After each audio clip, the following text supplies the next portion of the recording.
Years ago, when my niece was 2 years old, we were driving. She was in the back seat, obviously. And my mom was in the passenger seat. So my niece, out of the blue, because it was quiet, and then out of the blue, she says, Auntie Ann. I was like, yes, babe. She's like, can I talk to you? And I paused, and I'm like, who? And I talked to my mother, and I was like, I'm after her, like, who is she? Because it sounded weird that a 2-year-old is saying, can I talk to you? With her cute little voice. And I said, sure. And she went on to say whatever it is that she had to say. So I'm here to ask you, can I talk to you? This has been a rough week because of the result of the elections. You know, a lot of people say, well, you know, there were two parties running, and one had to win, one had to lose, which I understand. You know, I get that. But I think for me, I'm having a hard time grasping the fact that we don't want change, right? There's some people that want to just keep things as they are, and in some cases go backwards, which makes no sense to me. As an introvert, I think a lot, and sometimes I go down a rabbit hole of thoughts, and because if it don't make sense, it just don't make no gosh darn sense. And so therefore, I just need to make sense of it, make it make sense, right? And with me and my thinking, I started to wonder what the world is going to look like in January, right? Because living in New York, there's always a lot of crazy stuff happening. And, you know, one would say, well, don't think so negative, blah, blah, blah. But I'm not thinking negatively. I live in New York. Crazy stuff happens every day. Every day. I appreciate that crazy things happen around the world every day. But I live in New York. And because I commute to work, I consider how people are going to behave, because it's almost as if, in my mind, people feel as if they have permission to behave irrationally, to be rude in public, right? Because before they were doing it, right? But now it's almost as if you can do it and get away with it because there will be no consequences. Again, this is just what's in my mind. This is my thinking. Now, I consume a lot of YouTube content, and I will preface this by saying, on the day of election, I didn't watch anything. Election night, I didn't watch the results, because for some reason on that day I was very anxious. I experienced a lot of anxiety. And when I woke up the next morning, a sister sent a message, that night, the night before. And with me being a senior citizen, I just looked good. My eyes weren't adjusted. I needed to get my eyes to adjust. So I didn't see the words. And up until now, I still didn't go back to read the words. I just saw the emoji that was at the end of the words. And the emoji was that red, angry face. And all I can think was, oh my gosh. And so I felt disappointed. I felt betrayed. I felt hurt. And I felt sadness. And up until yesterday, I still felt those same emotions. And I cry, I feel as if I shed tears every day just thinking about what our world in America is going to look like. You know, some will say, oh, Antonia, you have to have faith and all will be well and all of that, right? But I'm a Black West Indian woman in America, in New York. I think about the people who I travel in the train with. I catch a 5:51 a.m. train, and there are a lot of blue-collar workers. Some are kind, some give off the vibe and I wonder what it's going to be like in January. I really don't think that that's a far-fetched thing to do. I don't think that it's unreasonable for me to consider or plan for it. I mean, if I could, I would just escape from this country, for real, right? Call it fair, call it whatever you want. You know, at the end of the day, this is me, and I don't think that anyone have the right to tell anybody else how to feel. because at the end of the day, we're living in a time that is unfamiliar to all of us. I spoke to a few people yesterday, and unfortunately they're men, so they can't really appreciate how and what a woman feels, especially a black woman. I said to one of my friends that black women are treated less than animals. For real, for real. We're strong, we're resilient, we show up, we do stuff, but at the end of the day, we're not appreciated. This was a clear sentiment of that. I'm not even going to do the race thing, because we all know, right? But the reality of it is, like, and I've experienced it in my professional life, in that, being an introvert especially, like, I'm overlooked, I'm not seen, I'm not heard, and it all boils down to who I am. You walk into a space, and if you choose to be quiet after the pleasantries, then you're not a team player, you're not participating, And the thing is, it's like, I'm not a trained monkey. Like, I'm not going to come in and do all of that. I'm not doing that. I don't have a phony bone in my body. And I can work with people, but don't ask me to go and pretend to like something or to like someone that I don't. My face will say it all, even if I choose not to say it with my mouth. It is what it is.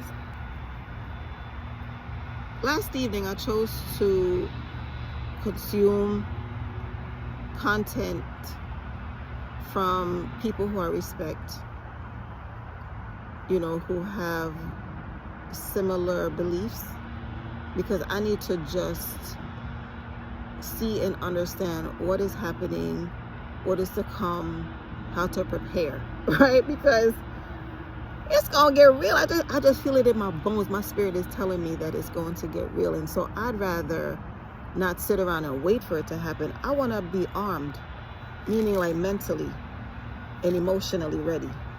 So me crying right now is me basically getting all of that emotions out of the system so that I can be armed and ready when it's time. I saw a lot of videos that basically popped up in my timeline. So the first video that I watched was Roland Martin. He had a guest on Jane Elliott. And this is a white-skinned lady, but she will let you know that there is no such thing. She gave me hope. Like, listening to her, I swear, like, I could have listened to her all night. I could have. And I'm actually going to plan, later on, I think I will just go and rewatch the video, because it was so good. Anyway, she spoke about people saying, race. She said there's no white race or black race. There's a human race. She said that people need to understand that we're all shades of brown, right? She said we all came from a country on the continent of Africa, right? And it made me wonder that if white folks were able to go and do their 23andMe, if they would be mad if they saw they had traces of, Nigeria. But anyway, like, that lady dropped so much gems and facts. It was crazy. She spoke about, the reason why they're fighting abortion. And, she said it's mostly because the white men don't want the white women to stop having babies because of their fear of being the minority. And she said, I have news for you. You are. She said that white people are, and they will be, and they will continue to be, because there's no such thing as white. And it doesn't help that there are a lot of interracial relationships, so therefore it makes it even more so. So listening to her, I understood the why. She also touched on, how Donald Trump, kind of studied Hitler's mannerisms and his ways. And, she spoke about what we all know, which was that he was talking about it all along, about what he intended to do. And, there was hope, because she said in the end they won't win. But the reality is, we will have to experience some of it. I'm going to link the video so that you can watch it, because everyone needs to hear her. She is so good that they banned her. She says she's banned from all colleges because what she is speaking, they don't want us to know. And that's the problem. You know, they don't want us to know our history. They don't want us to know the truth. But yeah, I mean, check her out. The next video that I watched was Tabitha Speaks Politics, and she was sharing a recording of Letitia James and her stand on the Donald Trump case, and you know how they continue to just continue to do their jobs. And that gave me hope. Towards the end of the video, Tabitha shared another video, and it was pretty much what was causing my anxiety. It was a video of a white man verbally attacking a black woman. And when I tell you that that was what I saw in my head the whole time, that was what was causing my fear, was the thought that someone can come and basically attack me, whether physically or verbally. Attack is attack, right? And knowing that the way that it could potentially be set up is that there won't be any repercussions. Anyway, I was speaking to some people, and their thing is, oh, don't worry, you know. And when I shared that video, they were like, oh, punch him in his effing face. And I'm like, that's not how it works, though. You know, I said, so okay, let's pretend as if I punch this person in his face, and then he knocks me to the ground, and him and his friend that was standing there, because there was a guy standing there watching him, kicks the crap out of me, right? Beat the crap out of me. Then what? Right? Because the video was took place in New York, and you saw where people were just walking by. It was almost as if like the lady was just there buying ice cream. No one cared. No one cares. And that's the problem. We don't care, right? Because we all are just basically minding our business for fear of whatever can happen. As I watched that video, I cried a little bit because it reminded me of videos that I saw from years ago, before I was born, right? And in my mind, it's like, is this where we are now? Like, is this the world that my goddaughter, my niece, my little cousins have to come up in?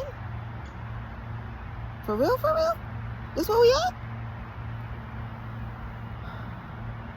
I will say, though, that listening to Jane Elliott, listening to Tabitha Speaks Politics, listening to Letitia James, and watching that black woman just stand her ground and just watch that man, it gave me hope, right? Because it made me realize that we are going to be okay.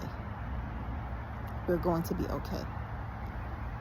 The next video that I watched was Stacey Abrams. It was a short video, but very impactful. She said a lot of what I was thinking, and it gave me hope.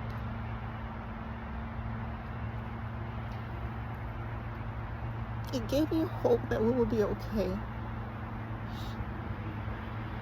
I'm not even gonna apologize for my tears, because this is just how I'm feeling now. Like, I'm sad. I'm sad to see that so much progress has been made, but yet none. This morning when I woke up, I thought about how, actually yesterday when I was speaking to my mom, you know, I was speaking about the Bible, at least what was given to us to read, because who knows. And, you know, I thought about all of the times when the people went against, you know, like God's wishes, and he did what he needed to do to basically clear it all out and start over, right? And yesterday I said to my mom that, you know, because I believe that we all know that everything happens for a reason. It happens when it should. And sometimes, you know, when it doesn't go the way that we want it to or expected to, then we have questions that may never be answered.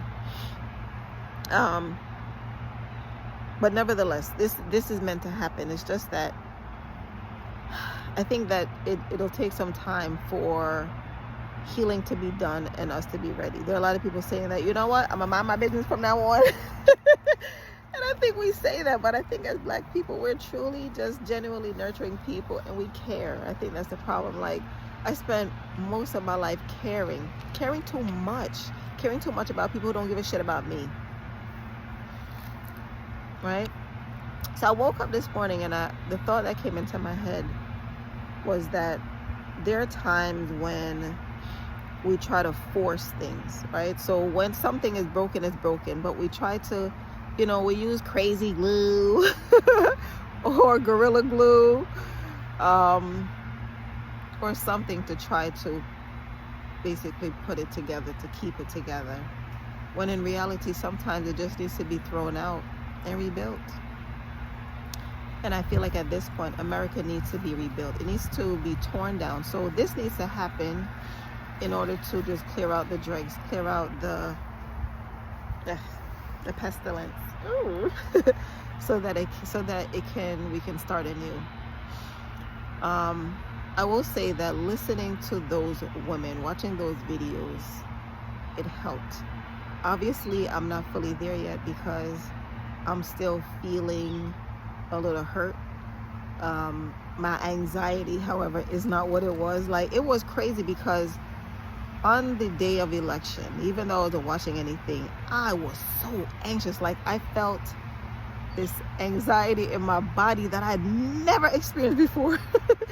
And the days after, same.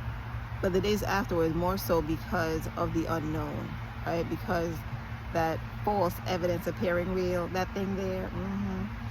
And sometimes I seek to find someone who I can speak with, who can relate.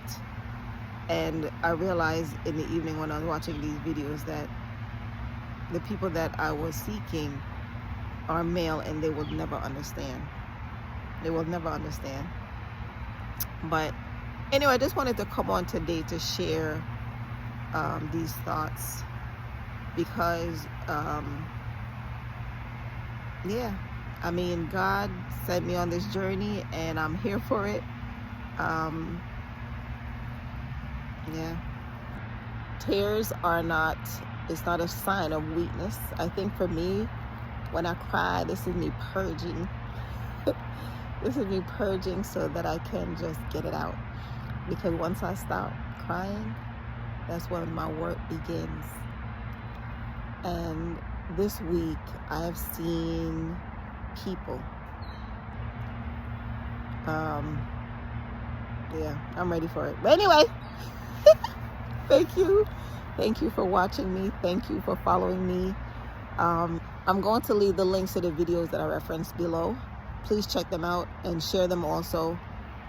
We need to start to learn. We need to start to participate. We need to get educated so that we can know. Your participation is required. Anyway, thank you for joining me. Thank you for coming along with me on my journey. Like this video, comment below. Let's start to have dialogue, please. And if you have not done so already, I don't know why haven't you? Please subscribe. Please subscribe and share my video. And thank you. I will see you in the next one. I'm gonna go walk home now.